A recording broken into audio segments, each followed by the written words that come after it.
என் இனிய நண்பர்களே, தோழர்களே, உங்கள் பாஸ்தருக்குரிய பாரதி ராஜா பேசுகிறேன். சில நேரங்களில் சில விஷயங்களை சந்தோஷமாக பகிர்ந்து கொள்ள வேண்டியிருக்கிறது. சில நேரங்களில் சில விஷயங்களை வருத்தத்தோடு பகிர்ந்து கொள்ள வேண்டியதிருக்கிறது.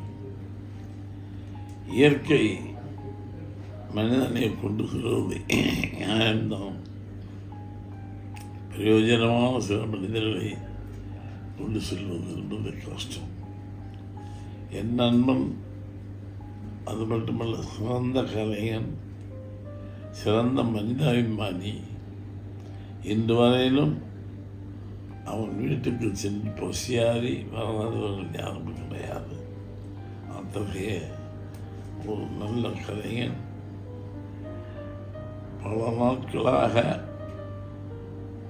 எந்த விதமான மூமெண்ட்டும் இல்லாமல் இருக்கும்போதே தமிழ்நாடு முழுவதும் மட்டுமல்ல உலகம் முழுவதும் வருத்தப்பட்டது. ஏனென்றால் ஒரு நல்ல கலைஞன் எப்படி இது மாறிவிடக்கூடாது நினைத்தும் எது நடக்கக்கூடாதோ அது நடந்துவிட்டது. என்றாலும் அவன் வீட்டுக்கு சென்று சாப்பிடாதவர்கள் கிடையாது. அவன் வீட்டுக்கு சென்று அவனை தரிசிக்காதவர்கள் கிடையாது.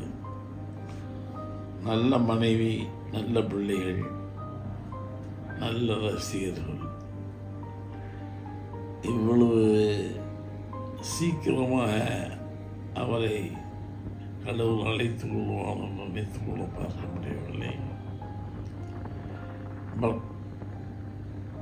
அது கஷ்டமாக நிகழ்வு. காலை செய்தி கேட்டவுடனே, ஏன்னா அவன் கலைஞன் மட்டுமல்ல, மிக சிறந்த ஃபைட்டர், நல்ல கலைஞன், நல்ல ஃபைட்டர், நல்ல இறக்க சிந்தாலே. யாருக்கு என்ன பண்ணணுமோ அவன் அந்த காலகட்டத்தில் பண்ணுவான். சினிமா நடிகர்கள் சம்பாதிக்கலாம், ஆனால் சம்பாதித்து பிறர் கல்வி கொடுத்தவன் விஜயகாந்த். விஜயகாந்தோட ஒரு படம் தான் செய்திருக்கிறேன். ஆனால் அந்த ஒரு படத்தில் என் அனுபவம் வித்தியாசமானது. விஜயகாந்தோடைய படம், ஆனால் அவரோடு நடித்து அவரோடு பழகி பார்த்தவர்களுக்கு தான் தெரியும் அவன் எவ்வளவு பெரிய மனிதன் என்று. அத்தகைய மனிதன் மறைவு என்பது தமிழகத்திற்கு மட்டுமல்ல, உலக தமிழர்களுக்கு அத்தனை பேருக்கும் ஒரு பெரிய இழப்பு.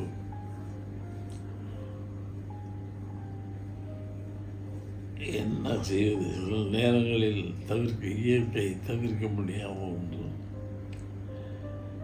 என்னால் உடல்நிலை சரியில்லை, நடப்பவர்கள் கூட முடியவில்லை. ஒவ்வொரு காலகட்டத்திற்கும் ஒரு மனிதனுக்கு ஒரு இது உண்டு. அதுபோல் இந்த காலகட்டத்தில் பாரதி ராஜாவால் ஆக்டிவாக நடந்து சென்று பார்க்க முடியவில்லை என்ற கவலை இருக்கிறது.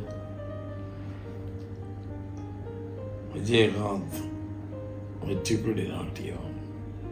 விஜயகாந்த் தம் நடிப்பால் உயர்ந்தவன். விஜயகாந்த் மனித தன்மையாக உயர்ந்தவன்.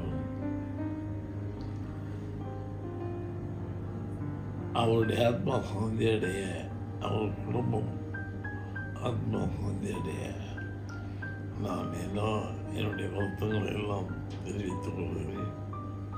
அவருடைய ரசிகர்களுக்கு நான் கூறுவதெல்லாம், நீங்கள் எதையும் செய்ய வேண்டாம். விஜயகாந்த் மனிதர்களுக்காக என்ன செய்தாலோ அதை செய்தாலே போதும்.